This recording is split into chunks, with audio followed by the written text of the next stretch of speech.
Hello everybody. I'm on my way to pick my grandson up, and so I wanted to come on here really quick and talk to you guys about something, and that's the relapse before the relapse. I just had a woman relapse, and I was wondering, like, I wanted to talk to you guys about it. If you've been in recovery for a little while and all of a sudden you find yourself using again, it's not a huge wonder, like, why? There had to have been something that caused that you to take that final step and use the substance. Well, here's the thing. There are many things that we have to do in recovery to maintain our sobriety. And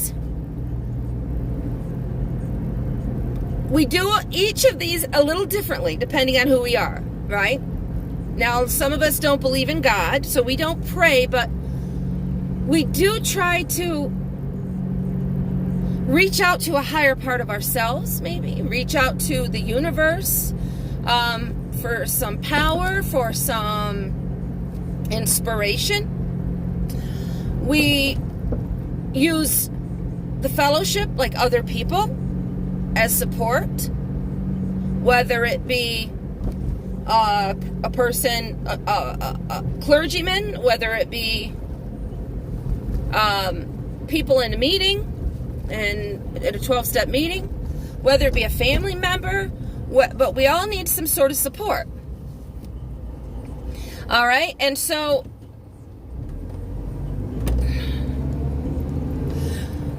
I know this, I firmly believe, guys, that we need treatment. Whether it's outpatient, whether it's drug and alcohol counseling, some sort of therapy to treat the underlying issues of addiction, because they don't just go away on their own. And so what does a person do or stop doing before they relapse? If you've ever relapsed in your life, what can you put your finger on, like, what happened first? What did you stop doing? Okay, one of my biggest things was I started listening to the "I can do it one more time" lie.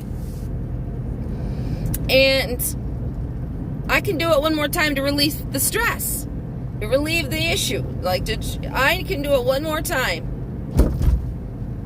And that's a lie. And I believed it. I don't believe it anymore, because there's no such thing as one more time. We get a case of the fuck-its.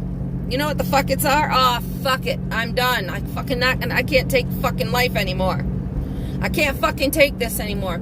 Because the stress of not using and not escaping starts to build inside of us. And we have to use to relieve that stress if we don't have another way to deal with it. Yeah, we have to have things that we use to fight our addictions.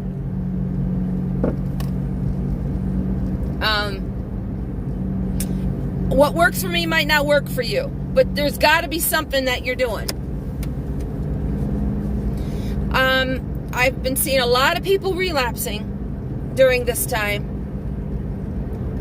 the stressful time that we are in right now. For me, it's really not that big of a deal because I don't leave my house much anyway. Because I'm agoraphobic. I have agoraphobia, so I don't leave my house much. So for me, this hasn't been a huge deal. But Bernie being home all the time, that's a change that I'm having to get used to. Not being able to go to the salon, that is something to get used to. But there's a lot of people that are under a lot of stress financially, and people are relapsing left and right. I'm seeing it daily. People are messaging me, and And so ramp it up, people. Ramp up your recovery. Ramp it up. If you are under a lot of stress and you're under a lot of strain and you're feeling all kinds of some built up, pent up stuff, it's danger signs. Get help. Talk to somebody. Start going to meetings. Start reaching out. Start, if you pray. Start, start count. Do something. You got to do something, because if you don't do something, you're going to end up using. And if you end up using, that's death. And it's nothing to play around with. So there are many signs that relapse is imminent. I was in it when I almost relapsed on bath salt a couple of years ago. Relapse was imminent. It was a sad, hard time, and I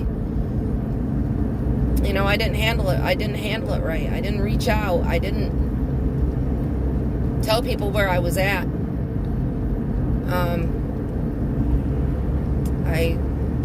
Coming off of Suboxone, I came off Suboxone too fast. I leaped off of Suboxone with kratom, and it was too fast. I almost relapsed, and I don't want that to happen to you. So reach out and talk to somebody. Get some help.